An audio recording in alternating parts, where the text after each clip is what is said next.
Guys, gumawa tayo ng homemade na longganisa, skinless longganisa. Tapos yan, so i-try natin na guys na prito. Okay, so yun guys, naubos na tayo guys ng gas, kaya dito mo tayo magluto sa lutong kahoy na.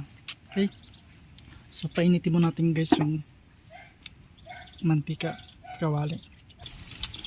So yan na guys, oh yun,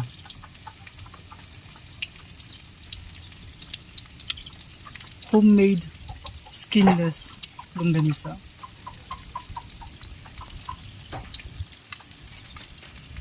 Masarap to guys.